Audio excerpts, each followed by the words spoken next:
suffers horrible home attack.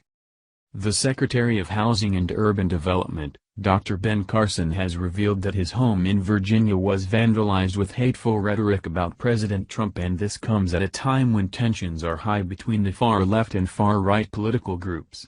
This vandalism happened in the same week when there were clashes of liberals who protest in the same state of Virginia. Dr. Carson has reported that while this vandalism happened, he and his family were out of the town but in the same time, and their neighbor home was vandalized too. Carson indirectly thanked, while mentioning, that a neighbor had cleaned up the majority of the mess before Carson and family returned home. This type of behavior from anyone, on any side of the political spectrum, is embarrassing and unwelcome and had to be punished. Secretary of Housing and Urban Development Ben Carson revealed Wednesday that his Virginia home was recently vandalized with hateful rhetoric about President Trump. More recently, our home in Virginia along with that of a neighbor was vandalized by people who also wrote hateful rhetoric about President Trump, Carson wrote on his Facebook page. We were out of town, but other kind, embarrassed neighbors cleaned up most of the mess before we returned.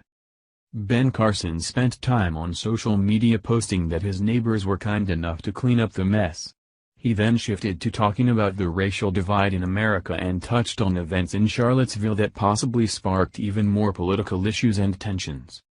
Carson posted the anecdote as part of his response to the racial and political strife emanating from the events in Charlottesville last weekend. He also told a story about a time he and his wife purchased a farm in rural Maryland. He said one neighbor put up a Confederate flags. Other neighbors responded by putting up American flags, he said. In both instances, less than kind behavior was met by people taking the high road. We could all learn from these examples, Carson said. Hatred and bigotry unfortunately still exists in our country and we must all continue to fight it, but let's use the right tools.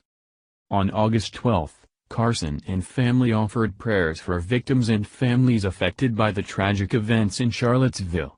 He stated that he was pleased with how President Trump has disavowed any form of white supremacy behavior, but also stated that we should reject forces of political division, radicalism, and terrorists from all points of the world.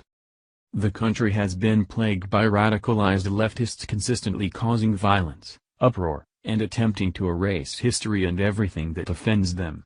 Some people, like Takia Thompson, have been arrested and face felony charges for their ludicrous behavior and inconsideration for the law.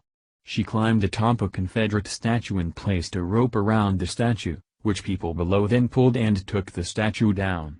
She was arrested, confessed, and the leftists consider her a hero. She's not a hero at all. She's just another criminal about to get nailed with charges that could affect her for the rest of her life. If she's convicted of a felony, then she may have a difficult time landing a well-paying job. This means she could have a higher probability of living a life on welfare which will come out of the taxpayers' pockets. Committing a felony in hopes to make a political point is not ever a good idea. Committing the crime on video, in front of numerous witnesses, and then confessing to it suggests that she only wanted her 5 minutes of fame, but that could cost her a lifetime of losing job offers. Some employers won't hire convicted felons, regardless of what the crime may be. Ben Carson posted on Facebook about people working together to achieve greatness. Unfortunately, one look around America will suggest that our far-right and far-left groups have failed to serve America in the best way possible. Most of that blame falls upon the far-left extremists who consistently display their violent acts of intolerance and willingness to shut down free speech. Their actions are a form of free speech, but they don't want anyone else, with an opposing view, to enact their rightful American and constitutional providing the freedom of speech. Carson had this to say. In the past, our country has been able to accomplish great things when we worked together. I can think of no societies that became great through division. If Democrats and Republicans continue in an us versus them mode, we all lose. Our real enemies are probably saying to themselves, should we try to destroy them or should we just wait and let them destroy themselves? Our ancestors of every demographic fought hard to provide the possibility of freedom and prosperity for us. We must now look beyond revenge and what makes us feel good and instead think about those coming after us.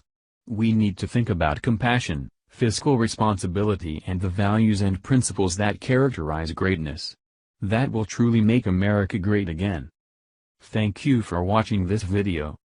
What do you think about this?